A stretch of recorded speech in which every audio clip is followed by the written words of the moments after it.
Iran உடனான போரில் உலகின் மிகப்பெரும் ராணுவ சக்தியான அமெரிக்கா தொடர் இழப்புகளை சந்தித்து வருவது பெரும் அதிர்வலைகளை ஏற்படுத்தியுள்ளது. அதன் உச்சகட்டமாக அமெரிக்காவின் மிகவும் விலை உயர்ந்த மற்றும் அதிநவீன உளவு ட்ரோன்களில் ஒன்றான MQ-4C ட்ரைட்டன் ட்ரோன் ஈரான் போர்க்களத்தில் செயலிழந்து விழுந்ததை அமெரிக்கா அதிகாரப்பூர்வமாக உறுதிப்படுத்தியுள்ளது. இந்த ஒரு ட்ரோனின் மதிப்பு மட்டும் சுமார் $240 மில்லியன், அதாவது இந்திய மதிப்பில் கிட்டத்தட்ட 2000 கோடி ரூபாய் ஆகும். கடந்த ஏப்ரல் 9 பாரசீக வளைகுடா பகுதியில் உளவு பணியில் ஈடுபட்டு இருந்தபோது இந்த ட்ரோன் திடீரென்று ராடார் பார்வையில் இருந்து மறைந்து போனது.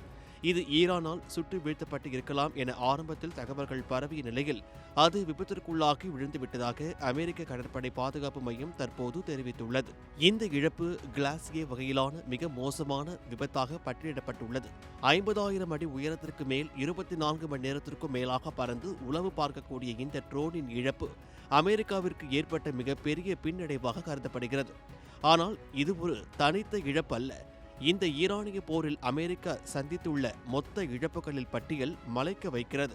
குவைத்தின் தவறான தாக்குதலில் 3 F-15 போர் விமானங்கள், ஈரான் சுட்டு வீழ்த்தப்பட்ட மேலும் ஒரு F-15 மற்றும் ஒரு A-10 ரக விமானம், ஈராக்கில் விபத்திற்குள்ளான ஒரு KC-135 எரிபொருள் நிரப்பும் விமானம் என அமெரிக்காவின் இழப்பு பட்டியல் நீள்கிறது. இதில் 6 விமானிகளும் உயிரிழந்துள்ளனர். அனைத்திற்கும் மேலாக அமெரிக்காவிற்கு பெரும் தலைவலியாக அமைந்துள்ளது 24 MQ-9 ரீப்பர் ட்ரோன்களின் இழப்பாகும். இதன் மதிப்பு மட்டும் $720 மில்லியன்.